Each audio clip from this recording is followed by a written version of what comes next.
বৈষম্য দূর করার জন্য জুলাই আগস্টে আন্দোলন করেছিলাম, রাস্তায় ছিলাম, বুলেটের সামনে ছিলাম। বৈষম্য দূর হবে, মানুষ শান্তি পাবে, মুক্তি পাবে। যে দেশের মধ্যে চাঁদাবাজ থাকবে না, দুর্নীতিবাজ থাকবে না, খুনি থাকবে না, লুটেরা থাকবে না, আমার মা বোনেরা ধর্ষিত হবে না, বাংলাদেশের একজন মানুষ না খেয়ে আর থাকবে না, বাংলাদেশের একজন মানুষ বস্ত্রহীন থাকবে না, বাংলাদেশের কোনো নাগরিক খোলা আকাশের নিচে ঘুমাবে না, বাংলাদেশের প্রত্যেকটা নাগরিকের শিক্ষা, চিকিৎসা, বাসস্থান, অন্ন, বস্ত্রের গ্যারান্টি হবে। প্রত্যেকটা মানুষ নিরাপদে রাস্তায় হাঁটতে পারবে, চলতে পারবে। আমার মা বোনেরা রাস্তায় বের হবে, ধর্ষিত হয়ে ইফটিজিংয়ের শিকার হয়ে ঘরে ফিরবে না।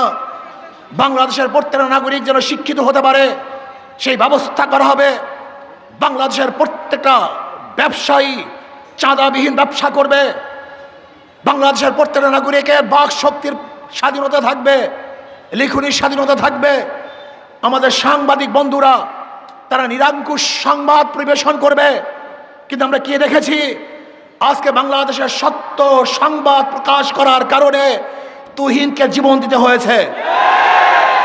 আজকে আমরা কি দেখেছি, সত্য কথা বলার কারণে সারজিদের বিরুদ্ধে আবার নতুনভাবে কেস হয়েছে, মামলা হয়েছে। আমি আশ্চর্য হয়ে যাই, বিএনপির প্রতি আমার করুণা হয়, যাদের দ্বারা চক্ষুদান, আজকে তাদের কি তোমরা নিন্দা করতেছ, তাদের বিরুদ্ধে কেস দিয়েছ।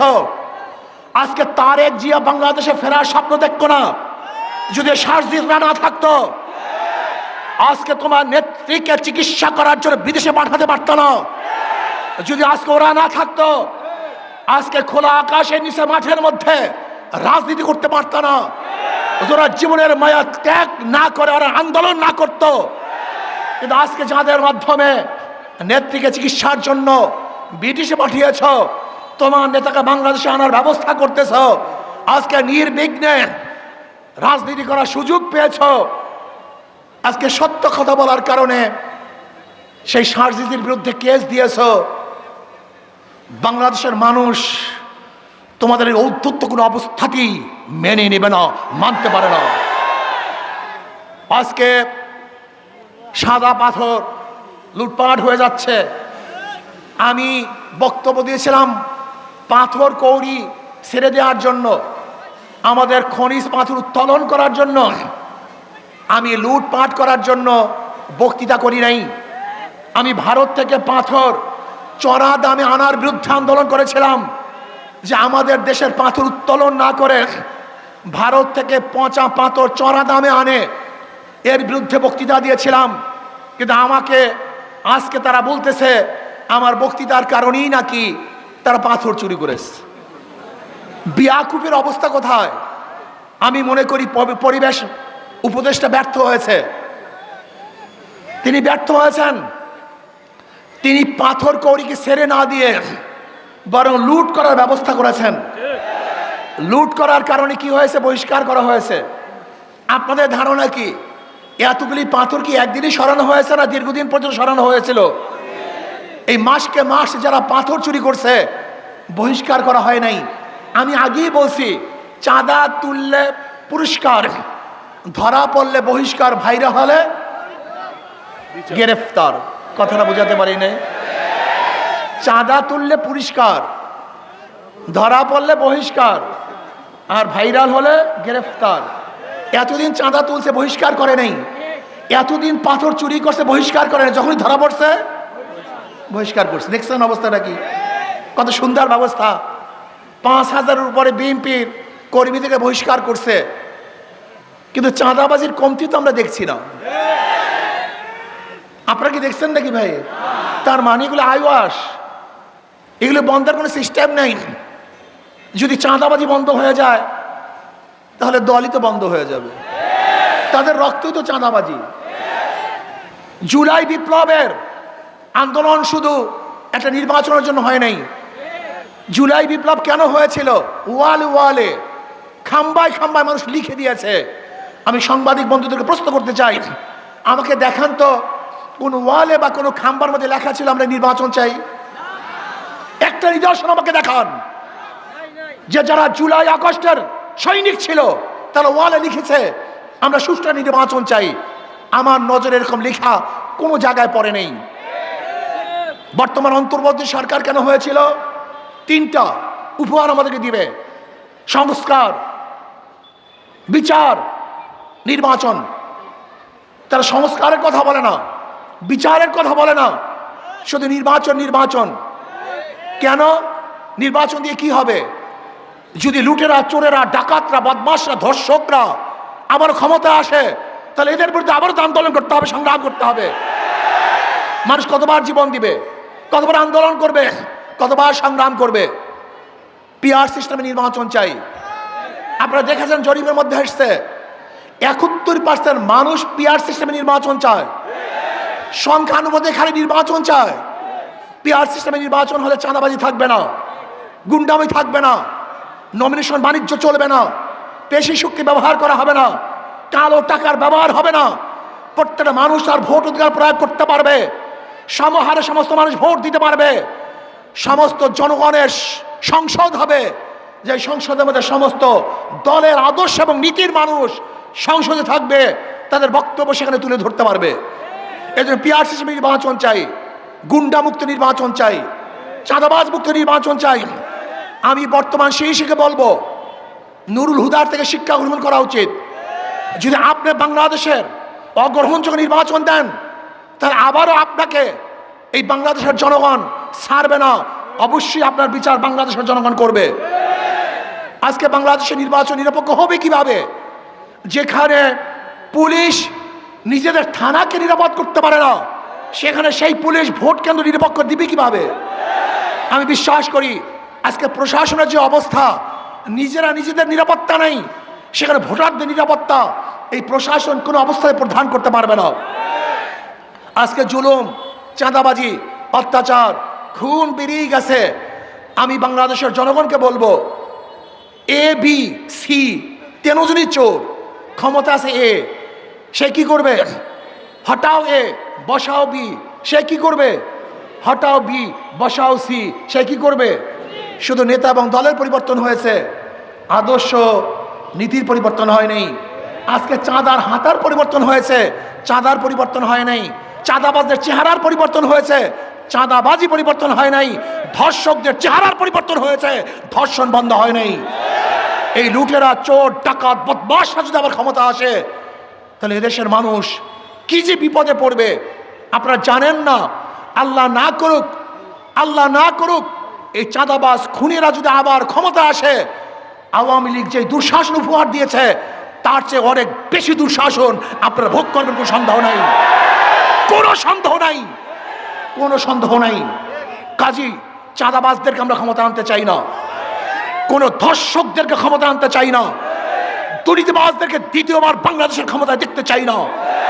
এজন্য আসুন সম্মিলিতভাবে দেশপ্রেমিক, ইসলাম প্রিয় যারা দেশকে মহব্বত করেন, এই ভূখণ্ডকে মহব্বত করেন, আমি তাদেরকে ঐক্য হওয়ার জন্য আহ্বান করছি।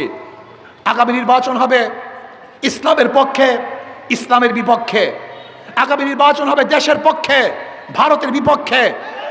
কারা ভারতের পক্ষে আর কারা দেশের পক্ষে, কারা ইসলামের পক্ষে আর কারা ইসলামের বিপক্ষে, এই দুই ভাগে গোটা বাংলাদেশ বিভক্ত হয়ে যাবে। কাজে আসুন ইসলামের পক্ষে আমরা থাকবো, এই দেশের পক্ষে থাকবো। যারা ভারতের দালালি করবে, গোলামি করবে, বাংলাদেশ থেকে চিরতরে ভোটের মাধ্যমে তাদেরকে প্রত্যাখ্যান করবে ইনশাআল্লাহ। প্রিয় ভাইয়েরা আমার, আপনারা জানেন যারা নির্বাচন করে, নৌকা যারা নির্বাচন করে নৌকা চালাতে পারে না, যারা ধানের শীষ নির্বাচন করে ধান কাটতে পারে না, যারা নাঙ্গলে নির্বাচন করে নিজেরা নাঙ্গল বইতে পারে না, কিন্তু হাত পাখা এমন একটা প্রতীক, যে নির্বাচন করে তারাও ঘুরাতে পারে, যারা করে তারাও ঘুরাতে পারে। হাত পাখা এমন এক প্রতীক যারা মুসলমানরা ব্যবহার করে, হিন্দুরা ব্যবহার করে, খ্রিস্টানরা ব্যবহার করে, বড় লোকরা ব্যবহার করে, গরিবরা ব্যবহার করে, পুরুষরা ব্যবহার করে, মহিলারা ব্যবহার করে। কার প্রতীক কেউ বুকে নিয়ে ঘুমায় না, কিন্তু হাত পাখা এমন এক প্রতীক, যেই প্রতীক ঘুমের সময় বুকের উপরে থাকে, কলিজার উপরে থাকে। আমি বিশ্বাস করি কারেন্ট ফেল করে, হাত পাখা ফেল করে না। আমাদের এখানের প্রার্থী প্রফেসর হাফেজ মাওলানা আজিজুর রহমান সাহেব, আপনি কি ভেবেছেন তার শিক্ষা, তার দীক্ষা, তার চেহারা, তার আদর্শ, তার নীতি, এই সমস্ত যোগ্য লোকগুলি যখন নির্বাচিত হবে তখন চাঁদা মুক্ত দেশ উপহার দিতে পারবে, ধর্ষণ মুক্ত দেশ উপহার দিতে পারবে। আজকে আমাদের আজিজুর রহমান সাহেব আমাদের করিমপুর থেকে, করিমগঞ্জ থেকে হযরত মাওলানা হাফেজ আলমগীর সাহেব, আমাদের ইকনা মিঠাপুর থেকে বিল্লাল আহমেদ মজুমদার, ইনি হলো বিসিএস অনার্স, এমএসএস ঢাকা বিশ্ববিদ্যালয়, LLB advocate Bangladesh supreme court এবং অ্যাসিস্ট্যান্ট অ্যাটর্নি জেনারেল। এই যে দেখেন এই চেহারার লোকগুলি কত বড় শিক্ষিত, কত জানুয়া। এরা যদি ইনশাআল্লাহ সংসদে যায় তাহলে বাংলাদেশটা একটা ফেরেশতাদের সংসদ হবে ইনশাআল্লাহ, কল্যাণমুখী সংসদ হবে ইনশাআল্লাহ, গরিব দুঃখী মেহেরতে মানুষের সংসদ হবে ইনশাআল্লাহ, ধর্ষণ মুক্ত চাঁদা মুক্ত সংসদ হবে ইনশাআল্লাহ, যেখানে প্রত্যেকটা মানুষের অধিকার বাস্তবায়ন হবে। এজন্য আসুন আগামী নির্বাচনে শান্তির প্রতীক হাত পাখা আমরা ঐক্যবদ্ধভাবে ইসলামের পক্ষে, দেশের পক্ষে সমস্ত লোক একত্রিত হয়ে একটা বাক্স দেবো। কয়টা বাক্স ইনশাআল্লাহ? কি আপনারা সবাই থাকবেন তো ইনশাআল্লাহ? আমি কিশোরগঞ্জ এই জেলার সমস্ত নাগরিককে অনুরোধ করব, শুধু একটা বারের জন্য, শুধু একটা বারের ইসলামকে পরীক্ষা করুন। ওরা বারবার পরীক্ষা দিয়েছে, বারবার ফেল করেছে। আওয়ামী লীগ পরীক্ষা দিয়ে ফেল করেছে, বিএনপি পরীক্ষা দিয়ে ফেল করেছে, জাতীয় পার্টি পরীক্ষা দিয়ে ফেল করেছে। আপনারা একটাবার ইসলামকে পরীক্ষা করুন, ইনশাআল্লাহ যদি ফেল করি কোনোদিন ভোট নেওয়ার জন্য আসবো না। একটাবার পরীক্ষা করুন, ইসলামকে একটাবার পরীক্ষা করুন। কি রাজি আছেন না ইনশাআল্লাহ? মজার একটা কথা শুনুন, মজার একটা কথা। আপনারা অনেকে ইসলামী ফুবি আছে, আপনারা অনেকে মনে করেন ইসলাম যদি ক্ষমতা আসে জোর করে আমাদেরকে দাঁড়িয়ে রাখাবে, জোর করে আমাদেরকে পর্দা করাবে। এক গাঁজাখোর একদিন আমাকে বলছে, হুজুর যদি ইসলাম ক্ষমতায় আসে আমার গাঁজার অবস্থাটা কি হবে? সে তো গাঁজাখোর, নেশাখোর। আমি বললাম, বাবা তুমি কি মসজিদে গিয়ে গাঁজা সেবন করতে পারো? বল না। আমি বললাম কেন? তাহলে পরিবেশ নাই। আমি বলি ইসলাম ক্ষমতা আসলে গোটা বাংলাদেশটা এমন পরিবেশ হয়ে যাবে, মসজিদের পরিবেশ, যেখানে তুমি গাঁজা সেবন করতে পারবা না। এক দাঁড়িয়ে কামানে ভাই বলতেছে, ভাই ইসলাম ক্ষমতা আসলে আমাকে জোর করে দাঁড়িয়ে রাখাবে, আমি তো দাঁড়িয়ে রাখবো না।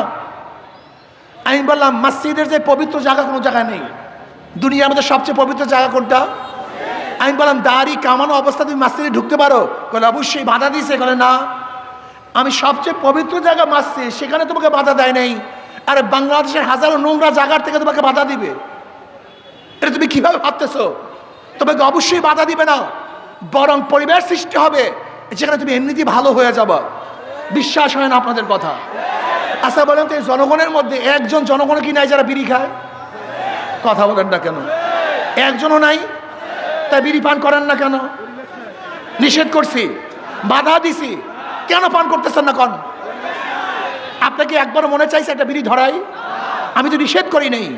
পরিবেশ, পরিবেশ আপনাকে ভালো বানিয়ে দিয়েছে, কথা ঠিক না? ইসলামী হুকুমত আজকে পরিবেশকে দূষণ করে ফেলছে। আমি বারবার বলি, আমি বারবার বলি ওই সমস্ত দলগুলি, আওয়ামী লীগ, বিএনপি, জাতীয় পার্টি এমন দল যেখানে যদি এক জায়গার থেকে ফেরেশতা ঢুকে আজাজিল হয়ে বের হবে। আর ইসলামী দলগুলো এরকম ভালো দল, আজাজিল ঢুকলে ফেরেশতা হয়ে বের হবে। বিশ্বাস হয় না? বুয়েটে আবরার ফাহাদকে কারা হত্যা করেছিল? বুয়েটের ছাত্র, সবচেয়ে ভালো, সবচেয়ে মেধাবী, সবচেয়ে আদর্শবান, নীতিবান ছাত্রগুলি ওই দল করার কারণে ওরা আর ভালো থাকতে পারে নাই, খুনি হয়ে গেছে। আপনি কি দেখেছেন গতকালকের রিপোর্ট? এক ছাত্র দলের কর্মী যুব দলের কর্মীকে ছুরি আঘাত করে হত্যা করছে, দেখছেন আপনারা? গত 3 দিন আগের খবর, এক ছাত্র দল আর এক ছাত্র দলকে আঘাত করে দুনিয়া থেকে বিদায় দিয়ে দিয়েছে। কি মিথ্যা বললাম না সত্য বললাম? তার মানে এই ছাত্ররা ছিল ভালো, আদর্শবান, চরিত্রবান, নীতিবান, কিন্তু ওই দলগুলিতে ঢোকার পরে নীতি এবং আদর্শবান থাকতে পারে নাই, খুনি হয়ে গেছে, ধর্ষক হয়ে গেছে, চাঁদাবাজ হয়ে গেছে। ওই সমস্ত দলে হাজারো ফেরেশতারা ঢুকলে আজাজিল হয়, আর ইসলামী দলে হাজারো আজাজিল ঢুকলে ফেরেশতা হয়ে যায়। কাজী আসুন ইসলামের পক্ষে আসুন, ভয় পাওয়ার কিছু নাই। আমার মা বলতে ন্যায্য অধিকার প্রতিষ্ঠা করা হবে, প্রত্যেক নাগরিকের ন্যায্য অধিকার বাস্তবায়ন করা হবে। কাজে আল্লাহ ইসলামকে ক্ষমতায় আপনাদের মাধ্যমে নিয়ে আসুক। সবাই ইসলামের পক্ষে কাজ করতে রাজি আছেন তো ইনশাআল্লাহ? হাত পাকা পক্ষের কাজ করতে রাজি আছেন তো ইনশাআল্লাহ? কে কে আছেন দুই হাত তুলে নারায় তাকবীর। সব মার্কা দেখা শেষ, হাত পাখার বাংলাদেশ মার্কা আছে। কোন সে মার্কা? আরো জোরে, সবাই মার্কা। আল্লাহ আমাদের সবাইকে হাত পাখায় কাজ করার তৌফিক দান করেন। যেখানে কমিটি নাই সেখানে কমিটি